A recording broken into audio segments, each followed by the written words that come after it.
Start.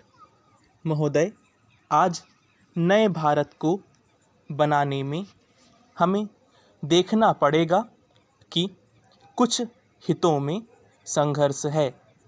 कुछ लोग हैं जो स्थिर स्वार्थ वाले हैं, जो परिवर्तन नहीं चाहते हैं, और कुछ लोग हैं जो परिवर्तन चाहते हैं। विशाल जनता चाहती है कि समाज में परिवर्तन हो। तो जब यह संघर्ष है और जब हमने आपस में तय कर लिया और हमारे देश ने सिद्धांत एक चीज़ को मान लिया कि हम अहिंसा के जरिए शांतिपूर्ण तरीके से संसदीय प्रणाली से ही नया समाज बनाना चाहते हैं। हम खून खराबा नहीं करना चाहते हैं। जो समाजवादी तरीके हैं उनसे हम काम करना चाहते हैं। साम्यवादी तरीके को हम नहीं मानते हैं। अगर हम जनतांत्रिक तरीकों से चलना चाहते हैं तो यह आवश्यक है कि हम संविधान को वह शक्ति दें जिसको अंग्रेजी में डेमोक्रेसी कहते हैं। पैरा उपसभापति जी, मैं संक्षेप में 2-3 बातें कहना चाहता हूँ। हमारी संसद 3 भागों में विभक्त है।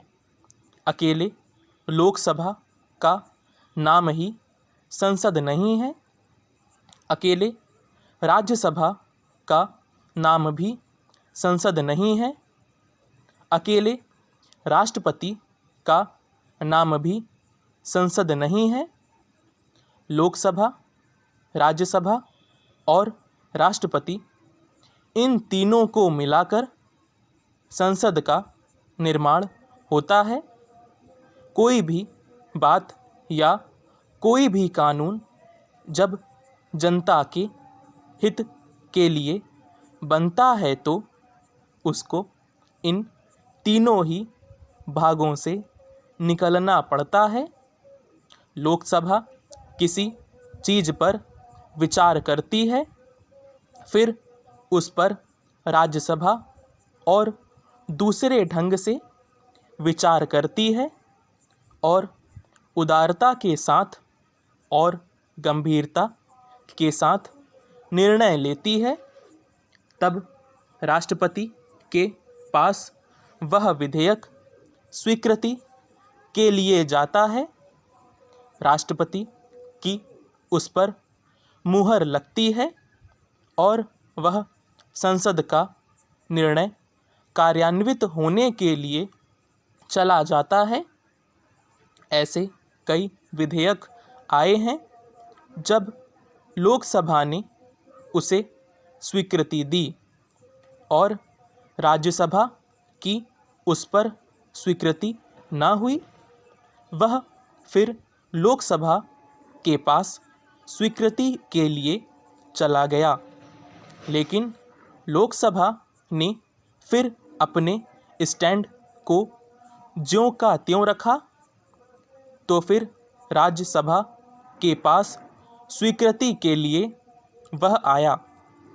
एक समय ऐसा भी हुआ, मैं उस समय लोकसभा का सदस्य था, जब इस प्रकार का प्रकरण आया था और वह प्रकरण दहेज प्रथा के ऊपर था।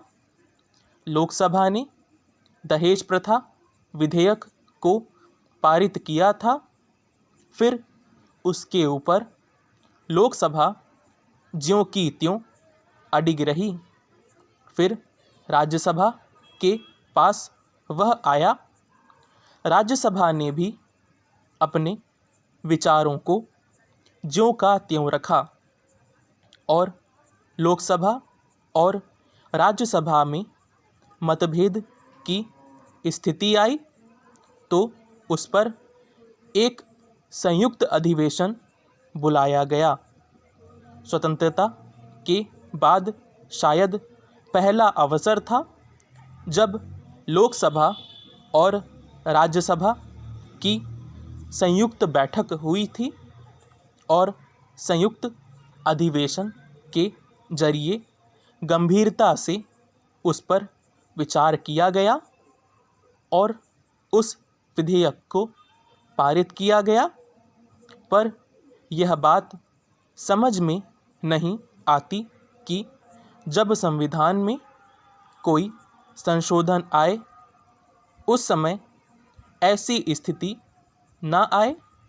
इसके लिए लोकसभा और राज्यसभा दोनों चर्चा कर लें। स्टॉप।